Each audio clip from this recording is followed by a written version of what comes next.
বর্তমান সময়ে ইলেকশনের ডেট ঘোষণা হয়েছে, ফেব্রুয়ারিতে নির্বাচন হবে।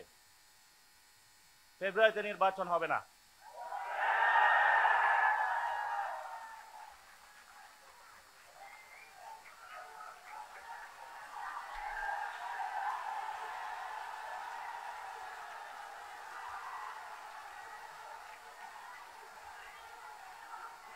শুনেন,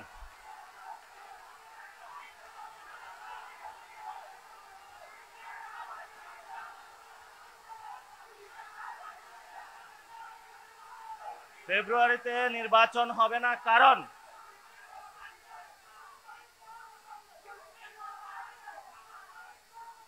কারণ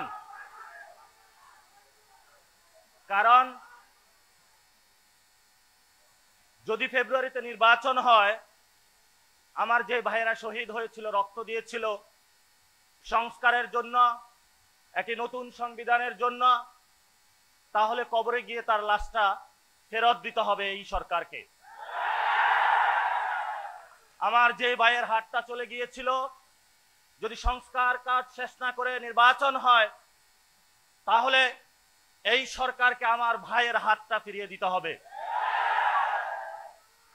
যে মায়ের বুক খালি হয়েছিল, যদি সংস্কার ছাড়া, একটি নতুন সংবিধান ছাড়া বাংলাদেশে নির্বাচন হয়, তাহলে ওই মায়ের বুকের সন্তানকে ফেরত দিতে হবে।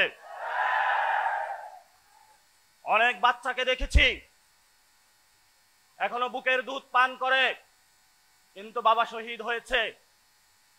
তাদের সাথে যখন কথা বলেছি, তাদের মুখের ভাষা পাইনি, শুধু চোখের ভাষা পেয়েছি। চোখের ভাষাটা ছিল অশ্রু। যে অশ্রুতে তারা বলেছিল,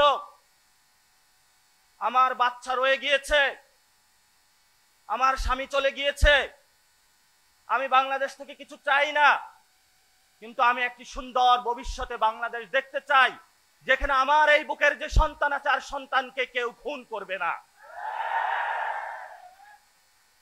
কিন্তু বাংলাদেশে আমরা দেখতে পাচ্ছি একই সংস্কৃতির ডামাডোলে, একই ফেসিবাদী সংবিধানে,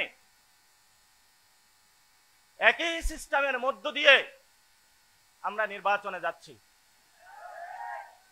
তাহলে এতগুলো মানুষ শহীদ হওয়ার প্রয়োজন কি ছিল?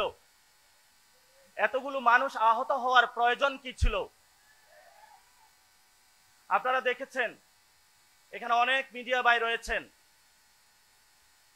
ভারতে হিন্দুত্ববাদী বিজেপি এক এক করে সকল মিডিয়া দখল করেছিল, কিন্তু কিছু তরুণ যুবা অল্টারনেটিভ মিডিয়া সৃষ্টি করে ভারতের বুকে গত ইলেকশনে বিজেপির যে জয়যাত্রা, তাদের যে হম্বিতম্বি, সেটা রুখে দিয়েছিল। আপনাদের কি স্মরণ আছে? আপনাদেরকে সেই ভূমিকায় নামতে হবে। বর্তমানে গণ অভ্যুত্থানে যারা নেতৃবৃন্দ রয়েছেন, 1 লাখ টাকা, 5 লাখ টাকা বিভিন্নভাবে এমন ভাবে ক্যারেক্টারাইজেশন করা হচ্ছে, মনে হচ্ছে বাংলাদেশের সবচেয়ে বড় তারা ক্রিমিনাল। এসব ফাইজলামি বন্ধ করতে হবে।